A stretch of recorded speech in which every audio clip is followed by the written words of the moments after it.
show, we told you the House voted to override the president's veto. And just today, Senate Majority Leader Mitch McConnell blocked the bill that would deliver $2,000 stimulus payments to most Americans. And just hours ago, Trump slammed the new move from McConnell, saying this in a tweet, quote, "Unless Republicans have a death wish, and it also is the right thing to do, they must approve the $2,000 payments ASAP. $600 is not enough. Also, get rid of Section 230. Don't let big tech steal our country, and don't let the Democrats steal the presidential election. Get tough." End of his tweet there. To discuss, let's bring in the host of American First with Dr. Sebastian Gorka and friend of the show, Seb Gorka. Seb, so good to see you. Welcome back. Great to be back. Where's that lightweight Sean Spicer anyway? You know, he just bailed on me. He was like, I'm done. He's going to celebrate the new year early. He was done with 2020. I'm out. No, he'll be back. We hope so. We hope so. You know, this is an interesting situation that we find ourselves in right now. I'm actually a little bit shocked. You have Nancy Pelosi, you have Chuck Schumer telling the Senate to side with Trump. Bernie Sanders on board as well. Obviously, we know that they want the money. They also want the pork with it. But, you know, Trump has been super critical of Republicans here, and definitely Mitch McConnell. Do you feel like that is the right approach from him to be attacking and being tough on Republican leadership right now?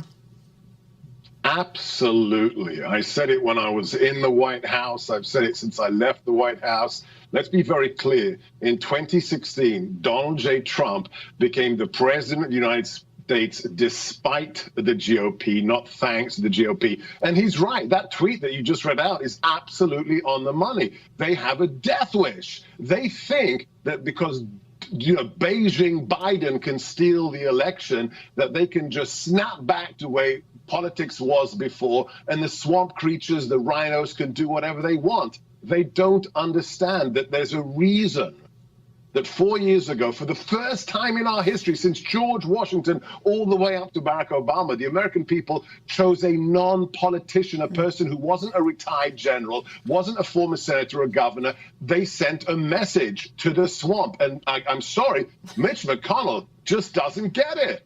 You know, it's kind of crazy because that's what he ran on in 2016, drain the swamp, right? And maybe they didn't think that he was going to continue to do it here. But to your point, he is. And I love about him that he, you know, nothing stops him. He doesn't just side with something because it's a party. He does what he feels like is right. I think that's why a lot of people love him. You know, but I will say one thing that does concern me is how this may affect the Senate runoffs in Georgia, because it seems like right now you have people that are saying, OK, you're a Trump Republican, and then you're a Republican. But ultimately, Seb, we need all Republicans to come together in Georgia to vote on this. Does that concern you at all, that this is going to kind of divide the party there when we need them all to get out and vote?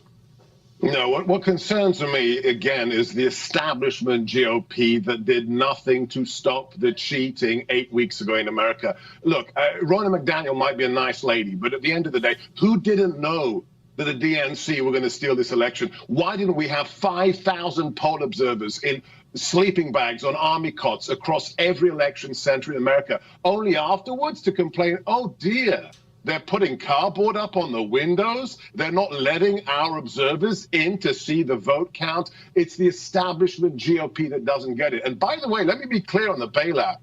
I don't think we should have any kind of bailout, not $600 stinking dollars, not even $2,000. Open America. Yeah. It's the Democrat Party and it's the cowards in the GOP that are letting them destroy America. Time to reopen this amazing nation. Yes, amen to that. We have to open because people do need help. And, you know, I think a lot of people aren't looking necessarily to the government to help them. They're looking to the government to allow them to work. Yes. You know, but the interesting thing is right now you have this turmoil. And I feel bad for some senators out there who they see all the pork that's in this bill. They think it's ridiculous, like a Rand Paul. Yet at the same time, people see that the people do need money. Bernie Sanders is putting his foot down here. He said that he would delay the National Defense Authorization vote unless Mitch McConnell agrees to these $2,000. We'll see what happens there. But, you know, one of the interesting things to me, and I don't know if people are thinking about it this way, it's unclear when they're actually going to vote on this. If the Senate does not vote on the NDAA by January 3rd, then they'd have to start all over from scratch, because that means they would go to a new Congress. So they have to rewrite it.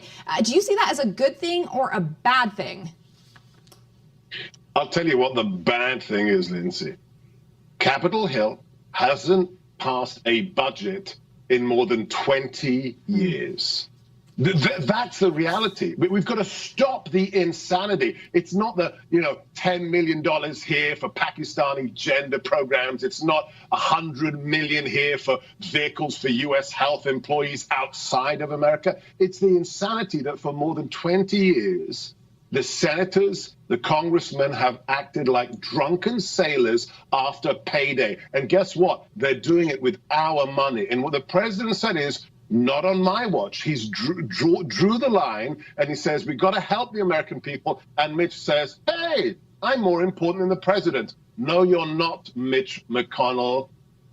So, Seb, what do these leaders need to do? Because ultimately, we talked about this a little while ago. It seemed like Democrats all got together to try to elect Joe Biden. And now you have a lot of progressives, AOC, Ellen Omar, pretty upset with Joe Biden for some of his selections, saying that he hasn't essentially paid them back for their favor of trying to get him elected. But I almost feel like we have a similar infighting right now with Republican leadership. And I'm like, this is a time to join forces. So what's the solve if there's a lot of truth in what you're saying as well?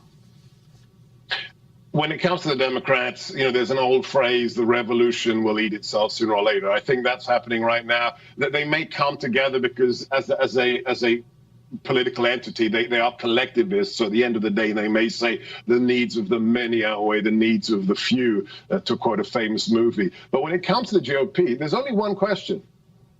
Do you understand that this is Donald Trump's party now?